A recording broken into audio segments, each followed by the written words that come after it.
Hello दोस्तों, स्वागत है आप सभी का आज की क्लास में। आज इस वीडियो में बात करने वाले हैं ज्वार भाटा के बारे में। तो इसकी परिभाषा को आपने याद रखना है कि सागरीय जल का ऊपर उठना ज्वार और नीचे गिरना जो है भाटा कहलाता है। जब सागरीय जल जो है ऊपर उठता है तो इसको ज्वार कहते हैं और नीचे गिरता है तो इसको भाटा कहते हैं। महासागरों में जो है पृथ्वी के घूमने के कारण जो है जो उथल पुथल होती है जल में महासागरों में, उसी को ज्वार भाटा का नाम दिया जाता है। लेकिन यहाँ से आप ये याद रखेंगे कि ज्वार भाटा आने का कारण क्या है। थोड़ा सा क्यों आता है ज्वार भाटा, ये भी आपको बताएंगे। सबसे ज्यादा ज्वार भाटा जो है, सबसे बड़ा ज्वार कहाँ आता है और एक ज्वार से दूसरे ज्वार में कितना अंतर होता है आने के बीच में, दिन में कितनी बार आता है, ये सब आप भी आपको बताएंगे और यहीं से एक आध प्रश्न पेपर में बन सकता है। तो सबसे पहले कारण में आप ये ध्यान रखेंगे कि जो सूर्य होता है, ठीक है, सूर्य और चंद्रमा, ठीक है, सूर्य और चंद्रमा का गुरुत्वाकर्षण बल, ठीक है, सूर्य और चंद्रमा के गुरुत्वाकर्षण बल के कारण, या फिर कई बार आता है कि चंद्रमा के अपकेंद्रीय बल के कारण जो है ये घटना होती है। दूसरा रीजन है, पहला रीजन है सूर्य और चंद्रमा का गुरुत्वाकर्षण बल। दूसरा है, आप याद रखेंगे, पृथ्वी का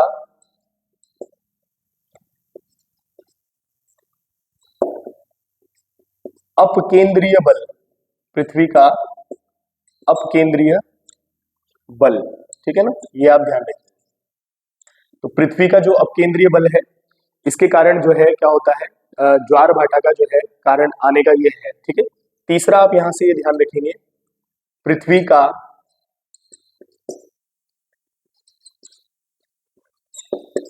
अपने अक्ष पर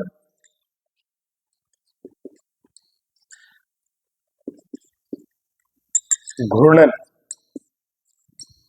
ठीक है, पृथ्वी का अपने अक्ष पर घूर्णन, यानी कि पृथ्वी अपने अक्ष पर जब घूमती है तो उसमें जो है महासागरों में जो उथल पुथल होती है, उसी को हम क्या नाम देते हैं, ज्वार भाटा का नाम देते हैं। महासागर की जो लहरें हैं, ऊपर उठना ज्वार है और नीचे गिरना जो है क्या है, भाटा है, ठीक है। यहां से एक छोटा सा पॉइंट आपने याद रखना है कि इसको जो है ये किस सिद्धांत के आधार पर जो है माना गया है, कौन सा सिद्धांत जो है ज्वार भाटा के लिए जो है क्या करते हैं, मानते हैं, ठीक है। तो आप एक सिद्धांत याद रखेंगे, नाम है प्रगति तरंग सिद्धांत, प्रगति तरंग सिद्धांत, ठीक। ये जो प्रगति तरंग सिद्धांत है, इसको किसके द्वारा दिया गया था, तो याद रखेंगे आप, विलियम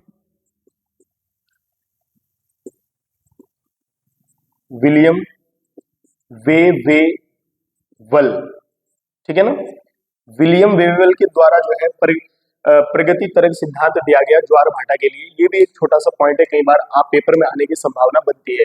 तो ज्वार भाटा के लिए प्रगति तरंग सिद्धांत दिया गया विलियम वेवेल के द्वारा, ठीक है ना। अब यहां से आपने ये ध्यान रखना है कि ज्वार जो होता है वो दो होते हैं, एक तो होता है निम्न ज्वार, एक होता है दीर्घ ज्वार, ठीक है ना। इसको आप यहाँ से ध्यान रखेंगे। हम ज्वार भाटा को दो हिस्सों में बांटते हैं।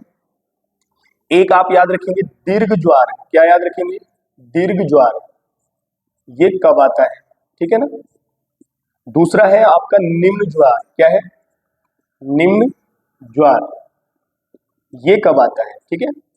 एक है आपका दीर्घ ज्वार और दूसरा है आपका निम्न ज्वार, दोनों के आने का कारण क्या है, ठीक है।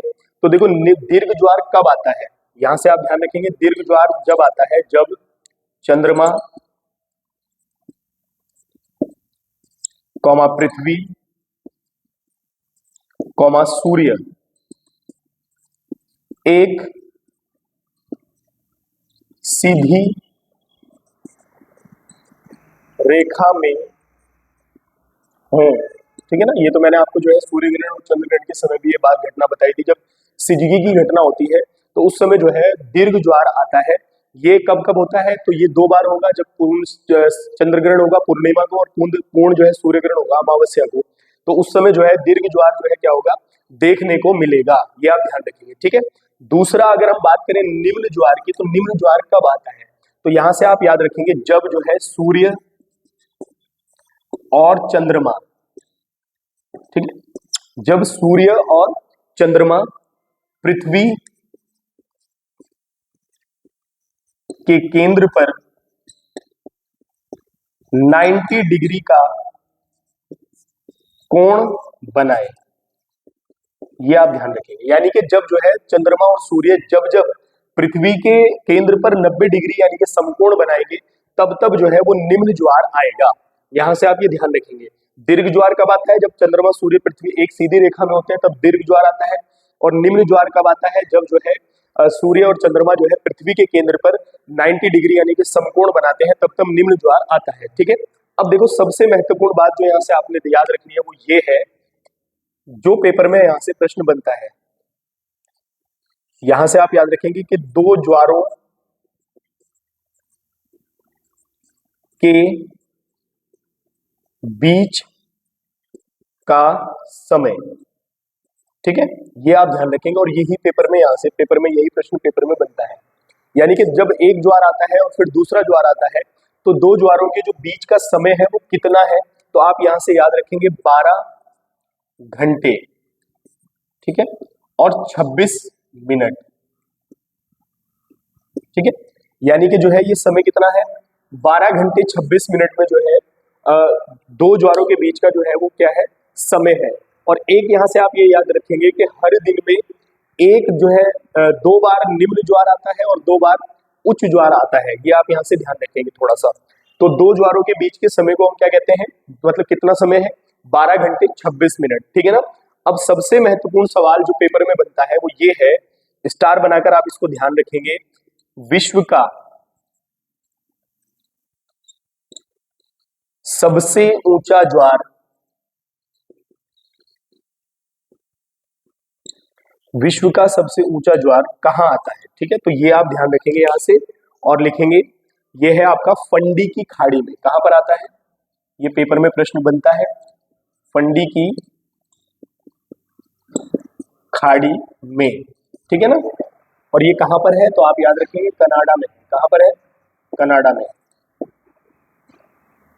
तो विश्व का जो है सबसे ऊंचा ज्वार जो है वो कहां आता है, तो फंडी की खाड़ी में आता है, और ये कहां पर है, कनाडा में है।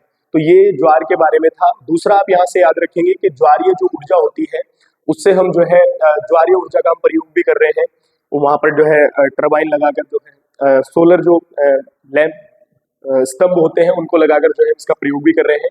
दूसरा मत्स्य जो क्षेत्र है, मछली जो पकड़ते हैं लोग, उसमें भी ज्वारीय ऊर्जा जो है ज्वार भाटा का जो है सहयोग रहता है, क्योंकि वो जब लहरें इधर आती है तो मछलियां जो पकड़ना जो है आसान हो जाता है। ठीक है ना, तो ये आप थोड़ा सा एक दो पॉइंट यहाँ से पेपर में बनते हैं तो उनको आप ध्यान रखेंगे। मिलते हैं नए टॉपिक को लेकर, अक्षांश और देशांतर रेखाओं को आपको बताएंगे अगली वीडियो में। तब तक के लिए धन्यवाद।